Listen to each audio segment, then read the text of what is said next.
Welcome to the Ethel Browne Harvey Postdoctoral Seminar Series.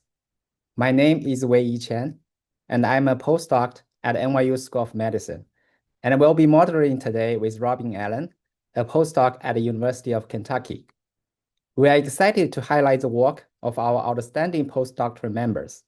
Today, Priyom Adhyapok from Duke University and Zong-Yuan Liu from University of Michigan will share their research. Each speaker will give a 20-minute talk, followed by 10 minutes of Q&A.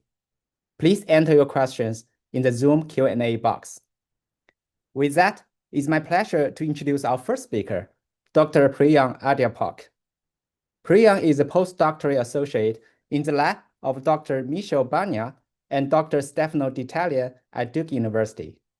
She earned her PhD in biophysics from Indiana University, Bloomington, in the lab of Dr. James Glazier, where she developed computational models to study somatogenesis.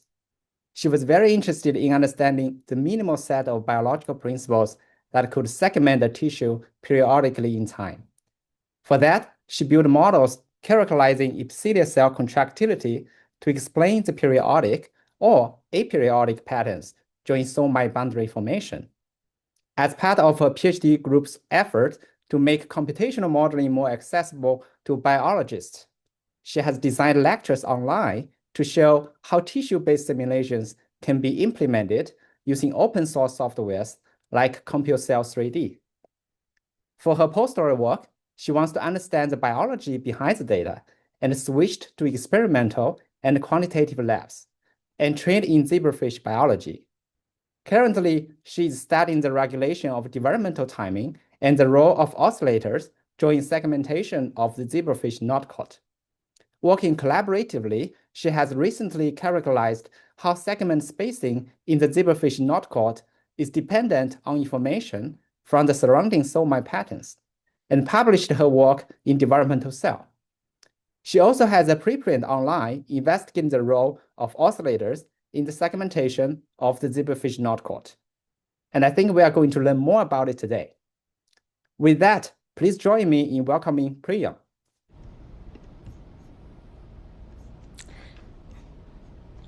Thank you so much for giving me this opportunity to present my work. So today, I'm going to talk to you about segmentation, which is the process of subdividing the body into discrete units. Many different species undergo segmentation, and it seems to be a useful tool for replicating biological units. Somatogenesis, for example, which is a vertebrate segmentation process, will result in development of muscle and rib tissue. From a dynamical standpoint, this process is also very exciting because you could ask how periodic patterns emerge in a developing embryo in space and time. And to give you an idea of what the dynamics can look like during segmentation processes, I'm going to play you a movie of somatogenesis in zebrafish embryos taken from Andy Oates' lab. And as this plays, what I want to stress is the observation of how this pattern is progressing sequentially along the head to tail axes. And if you could also check out how these new boundaries are forming over time. So now if I were to code these different intervals at which these new segment boundaries form, and I were to plot these intervals between the interval between these times plotted on the x-axis, and also the spacing between the segment on the y-axis, what you can see are these nice periodic structures that emerge, indicating that there is some regulation in both space and time. And so the question then is, how do you build sequential periodic patterns? And the answer lies in combining two biological concepts, that of the clock and some positional information, which is coupled to the elongating axis of the embryo. So you can imagine that this positional gradient from some signaling molecule sets up a threshold that determines whether a cell at a particular position can adopt a segmented fate or not. So for example, if you're at a particular position at an earlier time point, you might be way above the signaling threshold, but as time passes and the embryo elongates, this signaling gradient stretches out, and now you are able to achieve this threshold. However, because this is a continuously changing function, you have to also answer how a group of cells together collectively form a segment. And that's where a biological oscillator becomes useful, because now you can combine the idea that only when you complete an oscillation cycle and you're below this threshold, then you build a segment.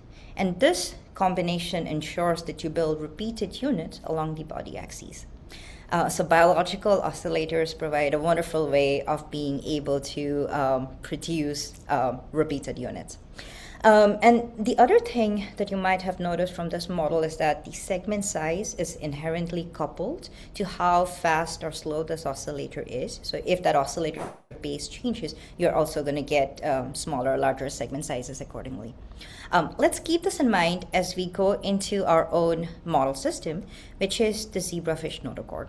The notochord is this midline structure which during the course of development will give rise to these mineralizing domains that will build the vertebral column of the spine.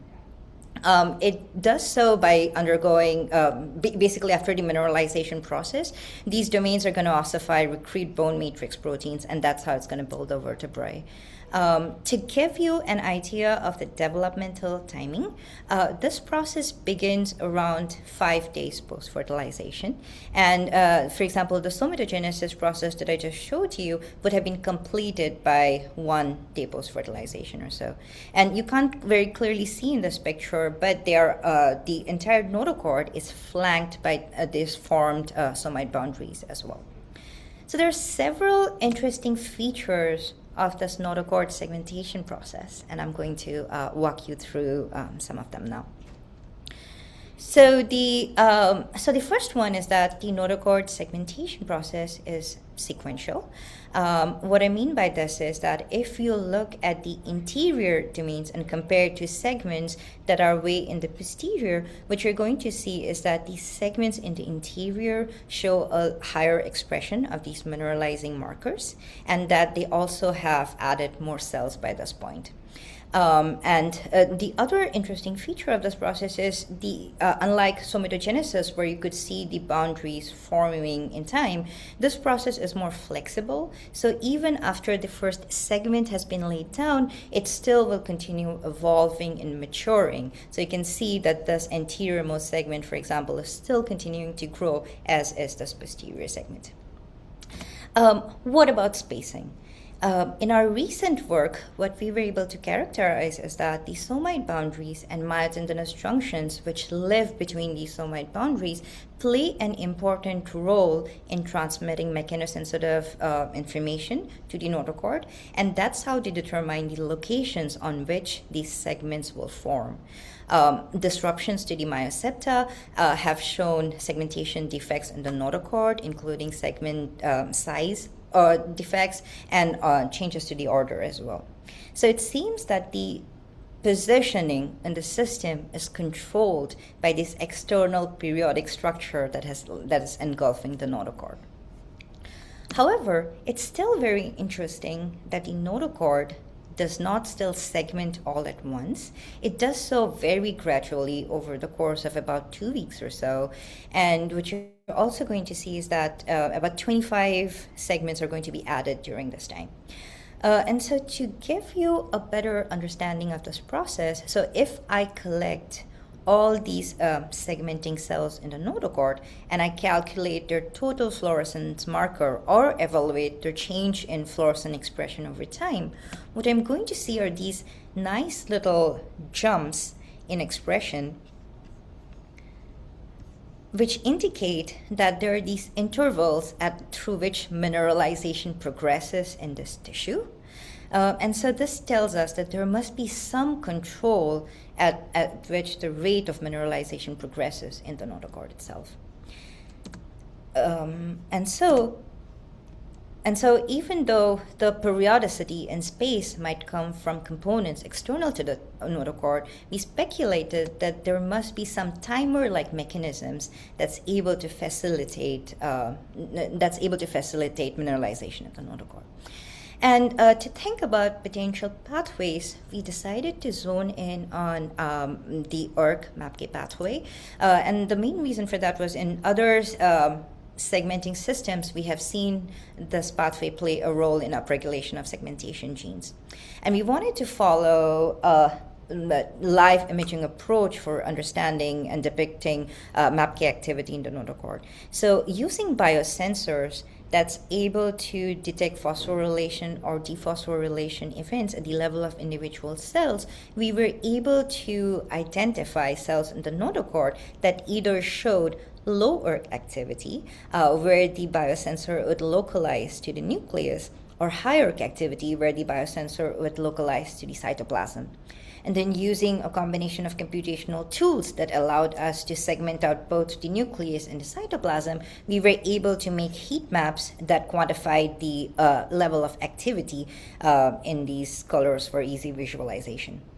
And we were able to then repeat this over several hundred cells in the notochord and sort of like build a dynamic picture of what ERK is doing in the notochord itself. So with this, what I want to now show you is ERK activity in the zebrafish notochord. And you can use this color bar here to sort of guide you, through the activity levels of each cell. This is our image region in the notochord. It covers about 1,500 microns or so. And then the first time point for this larvae would have been at 8 days post-fertilization. So watch what happens as I play this movie. So ERK activity in this tissue goes from low to high to low to high, and so on. And this sort of indicates to us that there are these oscillations of ERK activity within the notochord itself, and that the notochord through the entire region seem to be oscillating. We can perform this exercise over multiple different larvae, and what we can see is that using each of these different time traces for the individual larvae, we can map out a rough periodicity of about 10 hours in the notochord.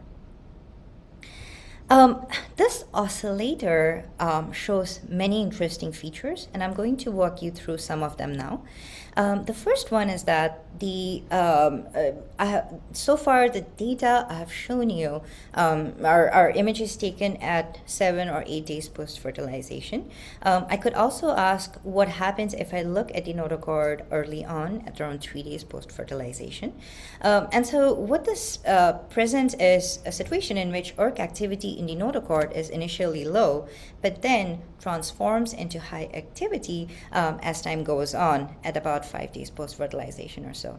And if we trace the single cell behaviors, which we have marked in individual lines through the notochord, what you will notice is that prior to turning on, there are these individual excursions which these cells undertake, but they eventually come down. And then closer to this point where ERK activity is high, you see a lot of like self-similar behavior as all these cells seem to be turning on together.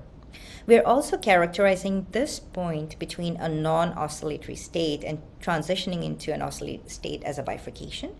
And we can do this exercise of following these cells longer over a couple of a few more days. And what we see is that if we follow them over a span of 3 to 4 days, we see a slightly longer oscillation cycle, about 24 hours or so, that seems to be a little higher than the oscillation that I showed you at 7 or 8 TPF. The other feature, which is also very interesting, is that of synchronization. So while imaging, we were able to notice a lot of the images showed us ERK activity which was high throughout the notochord uniformly. To quantify that, what I did was divided the notochord into individual 45 micron bins and quantified the average ERK activity in each of these individual bins, which is each of these dots that you see in this picture here. And what you could see is that ERK activity is high throughout a large distance of the notochord, and then these and this sort of like indicates like a high degree of synchronization that this pathway is able to achieve in this tissue. We can also repeat this exercise over time. We don't have finer time resolution, but within the scope of what we have, if we were able to now follow these bin traces over our time course duration, what we see is that they also exhibit very similar behavior throughout the entirety of the time course. We can go one step further, and within each oscillation cycle, extract out and combine the individual phases from each of these bins, and then plot them on the unit circle, which is indicated by these dots over there, which is by these squares over here. And this sort of, you can also combine them to calculate what's called the Kuramoto order parameter, which is plotted along the radial axis. So a high value of this Kuramoto order parameter indicates a high degree of synchronicity in the tissue, which we see. So given that these are the features of this oscillator that we have mapped out, we also wanted to ask, are these oscillations important and are they performing a biological function? And so to address that, we wanted to observe the ERK sensor and larvae expressing the mineralization marker at the same time. And then following these larvae for over 30 hours or so, what we were able to see is that oscillation cycles sort of precede these bursts in mineralization markers, suggesting that there is a correlation between these timing events. We can also do longer-term perturbations in which we inhibit the oscillator for about 48 hours. And at the end, calculating how many new cells are added to these segments and trying to also assess how much these segments have evolved or mature in this time, we find that both of these metrics get reduced under our treatment condition. We could also do this experiment in which we transiently affect the oscillator. So the idea here is that we pick up oscillators which had high ERK activity initially before the treatment, and we do this temporary inhibition where we put them in drug water for about 2 hours, and then wash out the drug so to let the larvae recover. In the control cases, we can see that we find an oscillation cycle within the first 10 hours, but now this temporary treatment is able to induce a delay in the treated ones and creates a longer cycle of about 14 hours or so. And so correspondingly now, if we map out the burst in the segmentation marker, what we are able to see is that there is a longer duration between these mineralization bursts as compared to the control. So given these pieces of information, what we are able to understand is that there is some biological oscillator in the notochord that we are able to detect through MAPK activity in this case. This oscillator shows tissue level synchronization, the cause of which we don't quite understand at this moment, but these are it reaches synchronization across millimeter length of the notochord that we are able to map out. And somehow it's being able to instruct these segmentation pathway genes that sort of controls the pace at which mineralization progresses. So in the next couple of minutes, what I want to go through is to sort of like understand how you can build a genetic oscillator and what could be the minimal components that we can map out from this system. So the first thing we wanted to understand are what could be potential sources of negative feedback to the system, because negative feedback is an essential component of building an oscillatory circuit. And so going back to literature studies, we focused on two protein families, that being of Sprouties and DUSPs, both which have been known to regulate ERK in different contexts. And so we picked up a couple of players based on our sequencing data, and we built transgenic tools that allowed us to visualize gene expression for some of these feedback components. So I'm showing you data from one of this, which is SPRODY2.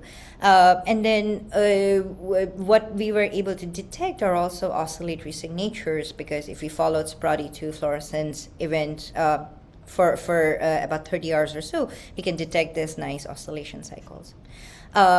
We can also combine this with the mineralization marker, and now we see a nice correlation between the appearance of SPRODY2 oscillations and the burst in the mineralization pattern.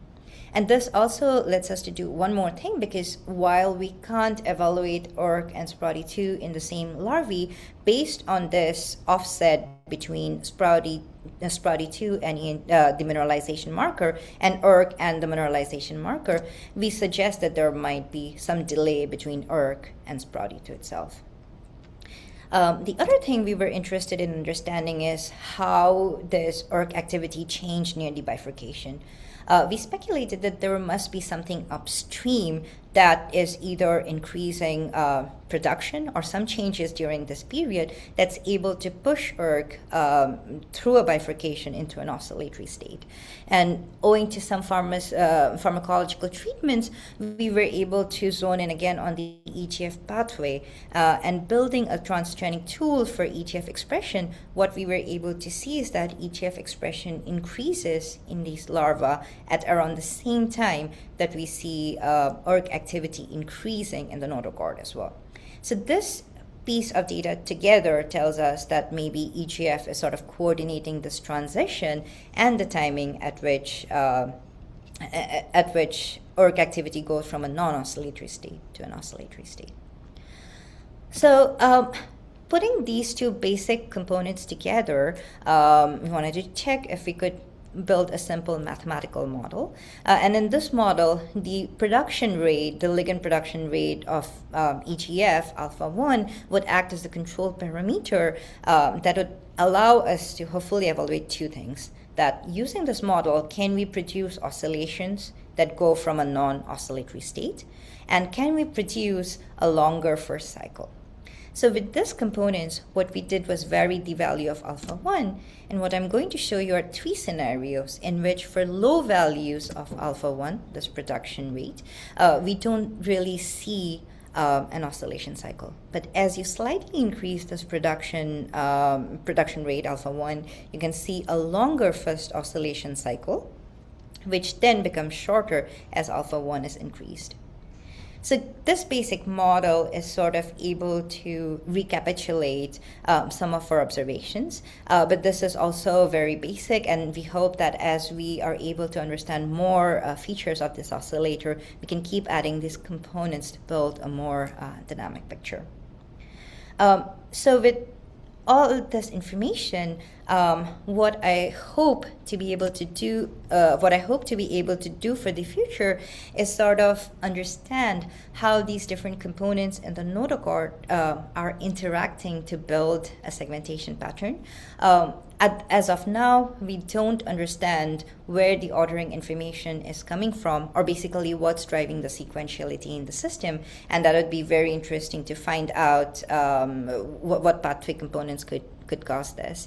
And so how does this sequentiality information fit into the oscillator pattern, and how that combines with the external information that's coming from the somite to make a complete picture of the segmentation process. The other thing I'm very interested in understanding is about manipulation of developmental timing. And so I'm curious to understand how using concepts from dynamical systems, we can think about manipulating oscillatory features of frequency and even amplitude, given that we could learn more about the notochord cell environment itself and signaling from external events. So with this, what I hope today that I have given you a picture is this really beautiful segmentation process in the notochord, which is a little different from our other segmentation models like somatogenesis, but it still has similar components that make understanding the system very useful. And so what I hope I have also shown you is how we can use quantitative biology approaches to sort of decode behavior in space and time, and how we can combine them with some sort of modeling to make predictions and tools for the future. I didn't get a chance to talk a lot about our DevCell paper, but this is a barcode if you're interested in learning more about it. And with that, I would like to thank my two amazing mentors and their labs and people with whom I have collaborated very closely over the years. And with that, I'm very happy to take any questions. Thank you. Beautiful talk, Priyom. So as we are waiting for more questions coming, I do have a question for you. So the notochord is long tissue. Do you know how each cells talk to each other or coordinate with each other to do the oscillation together? What are the factors that contribute to the communication there? Yeah, that's such a great question. Yeah, at this point we don't. But that would be like amazing to know if they're somehow coordinating the timing or what pathways actually initiate their communication. Yeah, that'd be great to know. At this point, we don't know so much. Yeah. Okay. We have one question from Sarah. So in regard to manipulating timing to see if that changes oscillations, have you looked at speeding up or slowing down development with temperature? Yeah, that's a great question too. And these experiments have been done and characterized very well in zebrafish somatogenesis. And yeah, absolutely, that would be great to find out in the notochord as well. The notochord, at least at these stages, once it crosses that 4 mm mark, it develops super slowly. So I think we need accurate measurements of length to be able to like do these kind of experiments. But yeah, I think those would be great to try. Okay, we have a question from Robyn. Does the transition of notochord cells to an oscillatory state corresponding to any kind of cell-fate commitment? Yes, so if you, and I hope I can go back to the plot. So if you look at the expression of the mineralization marker as well, you would also see that there is a jump in the expression of the mineralization marker. So we think that the first turning on of the oscillator is also accelerating the mineralization process in this case, yeah. Okay. Let's see if I have more questions. No, but I do have another question actually. Yeah. So you showed like when you inhibit ERK activity, you kind of disrupt the segmentation, right?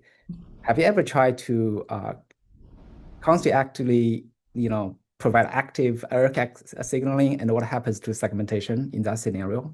Yeah, and I think that would address like why are these oscillations important, and what would happen if you have like a sustained ERK activity versus other. Yeah, we have tried a couple of tools which haven't really panned out, but it would be really good to have something like that working for the notochord. I think we have one more question from Guy. Have you tried these experiments in the presence of gap junction blockers of calcium churches? Yeah, absolutely. I mean, calcium would be such a nice candidate to test cell-to-cell communication. Yeah, I think we should absolutely do those experiments in the future. No, that'll be a good experiment to try. Okay. We have more questions from the audience. One is from Isaac. Can you rule out that the tissue in pre-patterned earlier in development and the oscillations just result in the manifestation of the mineralization? Yeah, it's highly possible, and to an extent, it might already be true, because if the segment positioning information is already there, so the oscillator might be providing an accelerated role of of specifying the mineralization program as it's turning on. So yeah, it's very possible, but it still means that you'd still need the clock intrinsic to the notochord. So yeah, it's absolutely possible that this is interacting with a pre-patterned program that's setting up the spacing, and then the oscillator is just turning on these domains. And yeah, we should absolutely check how, for example, the domains that are the pathways that are expressed at the SOMITE boundaries. What are the relations with this oscillator there? We have one more questions from Pranav. Great talk. This is just a curiosity question, but why do you think the not chord segmentation timing is so much longer than SOMITE segmentation? Yeah, that's such a great question. Yeah, it's I don't know if this could be a reason, but I suspect it might have something to do with the overall growth rates of the fish, because the embryo develops at much faster rates pretty early on. But if you look at the larvae at these stages, it doesn't grow as much, or the growth rates would have significantly slowed down by this point. So maybe that has something to do with it. But yeah, we don't know, because it's and the pathway in these systems is also the same. So MAPK or oscillations are about 30 minutes or so in zebrafish, and here we have a 10-hour oscillator cycle. So it's also very interesting to think about why we have these large differences. But yeah, I don't know the answer for sure. Great. I think that's all the questions we have. So Robyn, go ahead and introduce our next speaker. All right, thank you, Weiyi. Our next speaker is Dr. Zong-Yuan Liu. Zong-Yuan received his PhD from Tsinghua University under a Future Scholar Fellowship. During this time, he worked in the lab of Dr. Shi Qiaofeng, developing some really impressive biophysical models to study epithelial expansion and mitosis.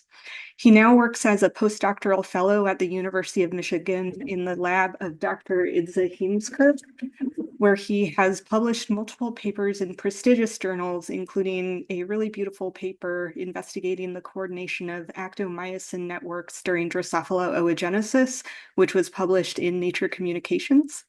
I would like everyone to join me in welcoming Zong-Yuan.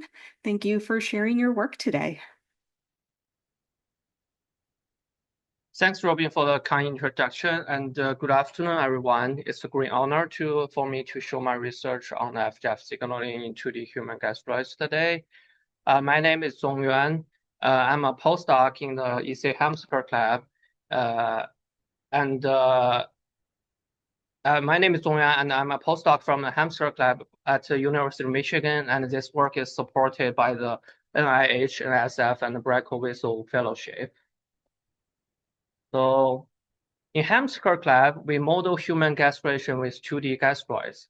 So those are mycopattern pluripotent stem cells, treated with BMP4, and by about 2 days, they will form an extremely reproducible pattern of cell fate, including, for example, epiblast, primitive streak, and amnion-like cells. So we use this system to study human gastration in vitro.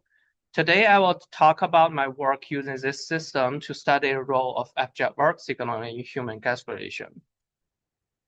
So FGF signaling is one of the most important signaling during the early human embryo development, and its mutations cause some of the most common birth defects.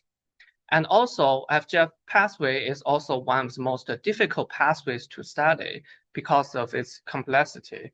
So FGF has multiple functions, including proliferation, migration, and differentiation.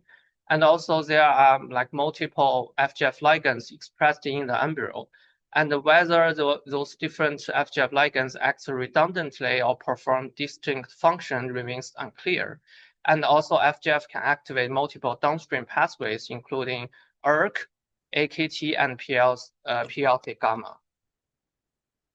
So, and for the ERK signaling we are focusing today, it's also known for its complex ERK dynamics in both space and time. So as we have already learned a lot from Prema's talk previously. And moreover, there are also significant interspecies difference between the FGF ligands expressed in the system. So These interspecies have been talked a lot in previous literatures, but here I'm showing a more detailed interspecies comparison from the work I will present today. For example, as we can see here, the FGF4 is highly expressed in primates, but is hardly expressed in mouse. And the FGF8 is the FGF known for its essential for the mouse gastulation, but it's also hardly expressed in primates.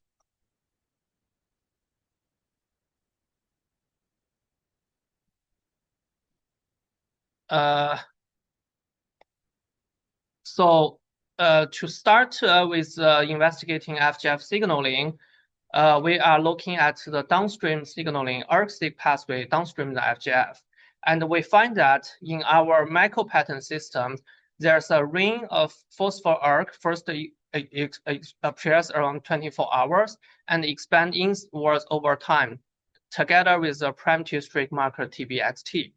As we can see from the right, there's a simplified version of the FGF ERK signaling, and the ERK signaling is phosphorylated after the FGF signaling is activated.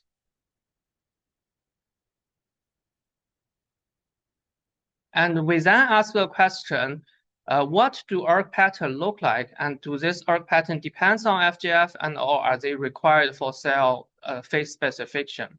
So we find that in our 2D gastroids, the fact that ERK ring appears before the emergence of the primitive streak marker TBXT actually suggests that the ERK plays a role maybe in the primitive streak differentiation.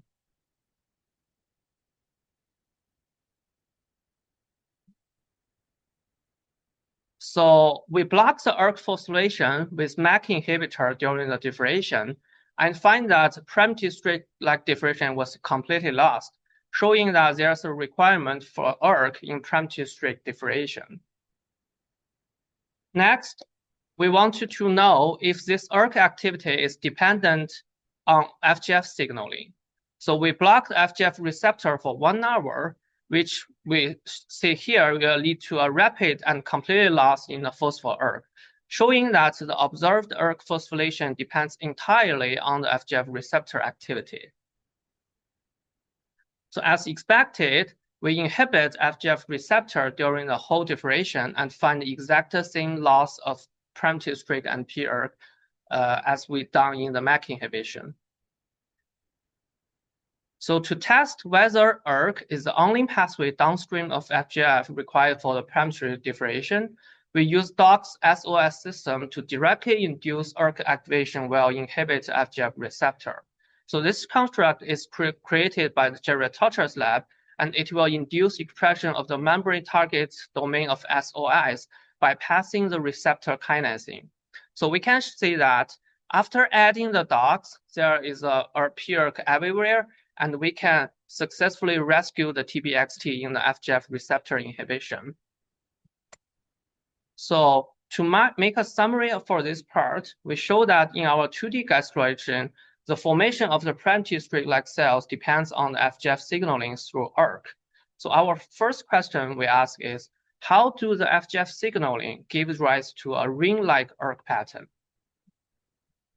So to answer this question, we first analyze the single-cell sequencing data for our 2D gastroids, and it turns out to be like ERK signaling can be regulated basically at every level. So to narrow this down, we ask, is the dominant effects above or below the FGF receptor?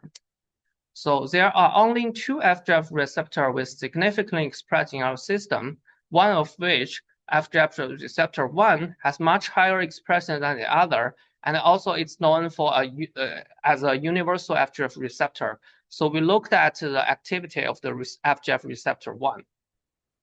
So strikingly, we find that the phosphor FGF receptor 1 has the exact identical pattern of the phosphor ERK, and if we inhibit at the FGF receptor, both phosphor FGF receptor 1 and p-ERK are gone.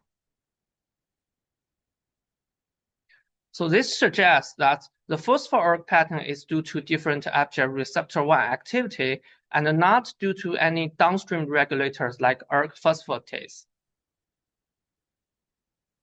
So we next check the FGF receptor 1 protein expression and find it's highest in the center of the colony and it's gradually decreased towards the edges. Didn't match the ERK pattern or the FGF receptor 1 pattern we observed here. So therefore, the pattern of the phosphorylate FGF receptor cannot be explained by the protein expression. However, different isoforms of FGF receptor 1 could also differently expressed and regulate the receptor activity. To check if this plays a role, we checked the mRNA of the FGF receptor 1 isoforms and find only one isoform is highly expressed, meaning in our system, we don't have any isoform switches to explain the increased receptor activity. All this implies that an ERK signaling pattern is generated above the level of the FGF receptor. So next, we decide to focus on the FGF ligands. However, a complication is that there is actually a recombinant FGF2 ligands in our M-tethered-based medium in our system. So however, previous literature also suggests that those diffusible ligands could be restricted to the colony edges and cannot reach inside the colony, such as like BMP4 ligand for the TGF-beta signaling. So we therefore ask if this is also the case for the FGF2 ligands. So we starved our cells in the FGF2 free medium and then treated with FGF2 and checked their responses. Indeed, we found that ERK response to FGF can only restricted to the colony edges and cannot reach inside the colony. So a simple explanation for this is that the FGF2 has limited diffusion from the edge inside the colony. To test this, we added the fluorescence dextran to the medium and confirms that the range of the ERK responses exactly matches the diffusion of the fluorescence dextran inside the colony. So we further checked the FGF receptor 1 localization with high resolution imaging, and we indeed saw that all the FGF receptor 1 is below the tight junction Z01, and they are all localized in the basolateral side. So this means that FGF2 in the medium cannot reach to the receptor inside the colony due to the tight junction on top of the cells. So to further confirm that indeed the tight junction on top of the cell will block FGF2 from reaching the receptor, we also perform a transwell assay. So we found that there's a basal stimulation with FGF can lead to a much stronger response than apical stimulation, confirming our hypothesis. So because the exogenesis FGF2 in the medium can only signaling on the colony edge and cannot reach to inside the colony, so this suggests that the ERK activity is either due to the endogenous FGF ligand gradient or differential heparin sulfate polyglycate regulation. So heparin sulfate will act as a co-receptor to facilitate the receptor dimerization and activation, as I showed in the figures here. So next, but however, if there is really a heparin sulfate regulation of the FGF receptor activity, so we will expect that in the center of the colony, they will have a less response to the FGF ligands. So to test this, we did a scratch assay and allow the exogenesis FGF2 to enter inside the center of the colony. So we found that when we break the epicellular integrity, there's a high ERK response around the scratches. So this shows that the FGF ligands, when the FGF ligands enter inside the colony and reach to the receptor in the basolateral side, those cells can still induce a high ERK activity. So this strongly suggests that the spatial pattern of the ERK activity is due to the endogenous FGF gradient. So now we conclude that the ERK pattern is due to an endogenous FGF ligand gradient on the basolateral side. So we check our single cell RNA sequencing data and found FGF4, FGF8, and FGF17 to be the main FGF ligand expressed in our system. So also based on those single cell sequencing data, those ligand also show a unique expression patterns as FGF8, we can say it's more leaning to the pluripotent cell state, and also FGF17 otherwise is leaning more towards the mesoderm cells.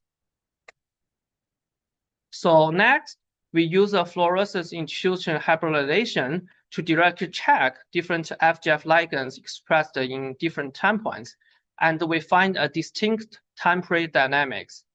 And as we can see here, FGF4 the expression of FGF4 matches the TBXT, increasing from 13-hour to 14-hour, while FGF8 expression, however, is peaks earlier and decreased at 14-hour.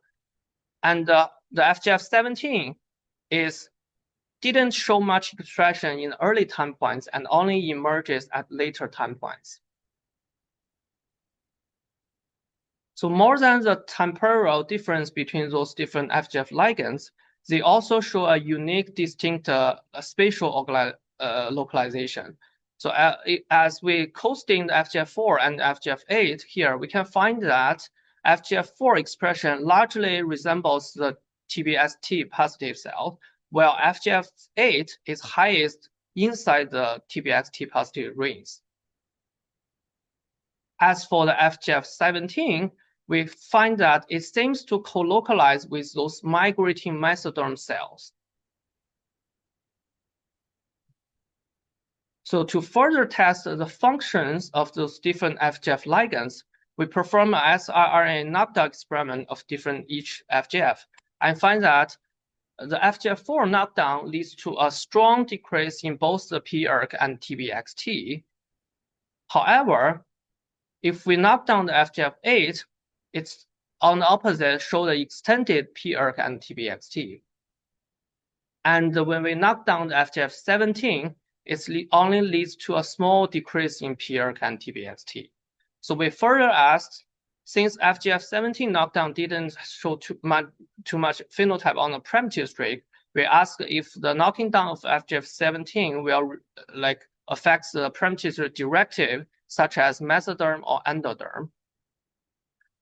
So we create a cell line that stably expresses shRNA vector. As we can see here, the FGF4 knockdown significantly reduced both pERK and TBXT, while FGF17 knockdown didn't affect much. And we checked the TBX6 and also SOC17 for the mesoderm or endoderm cell fate. So, and we find that the TBXT, which marks the mesoderm, is lost in both FGF4 and FGF17 knockdown. However, the SOC17 positive cell, which marks the endoderm or the PGC in our system, only show a small reduction in those knockdowns. So this shows that although the FGF17 knockdown didn't significantly affect the TBXT, but it's reduced the mesoderm differentiation. So to summarize our study, as we can see from the figures here, so FGF2 in the medium can only reach to the edges of the colony, while inside the colony, we have a distinct temporal and spatial organization of the different FGF ligands.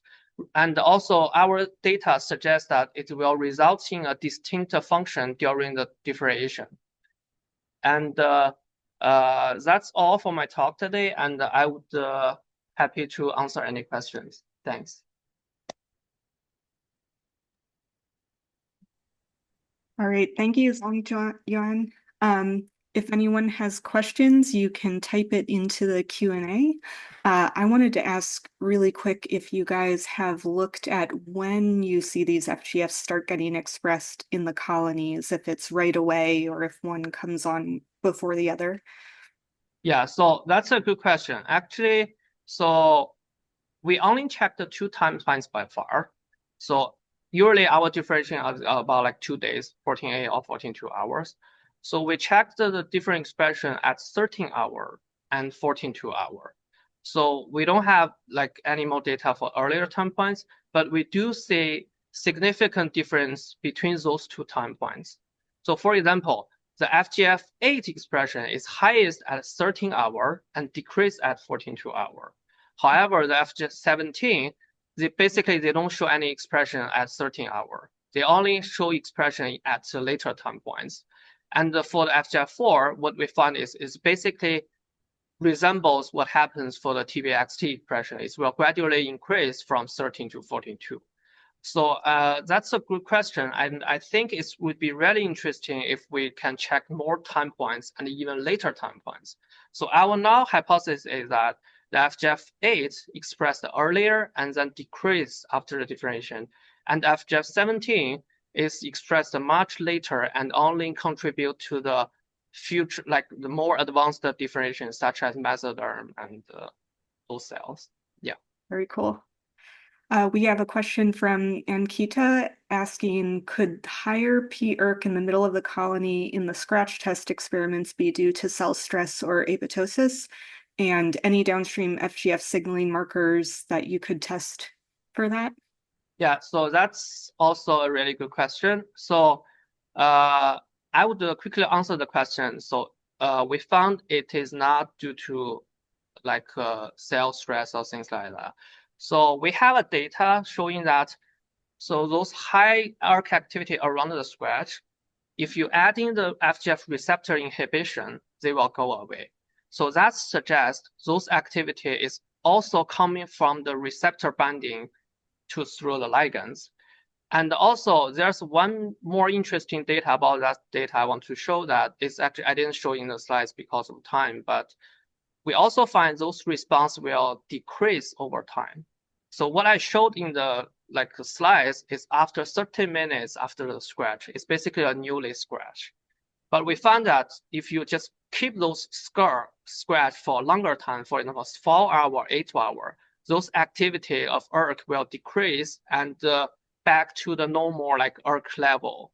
So that's also a really interesting point because it suggests that the ERK will dynamics, it will adapt to the signaling. So that's also an interesting point, but I didn't show it in the slides, but you can check our paper for that.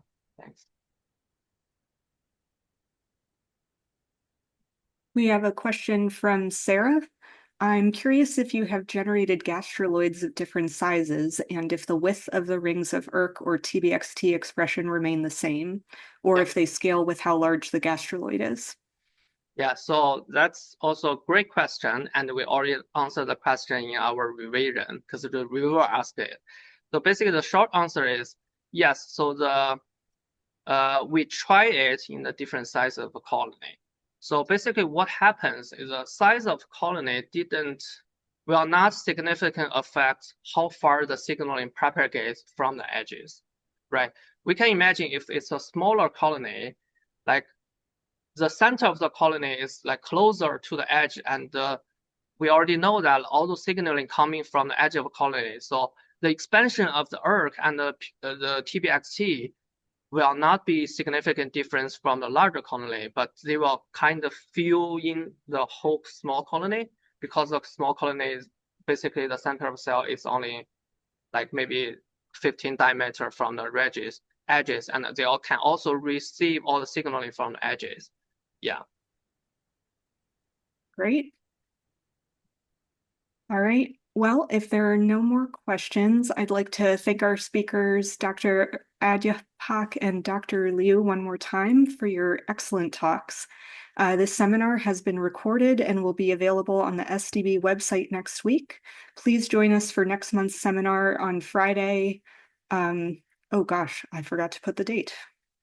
But we will be hearing from Dr. Gopal Kushawa from the Stowers Institute for Medical Research and Neha Ahuja from University of Texas Southwestern Medical Center. And I would like to thank everyone for coming.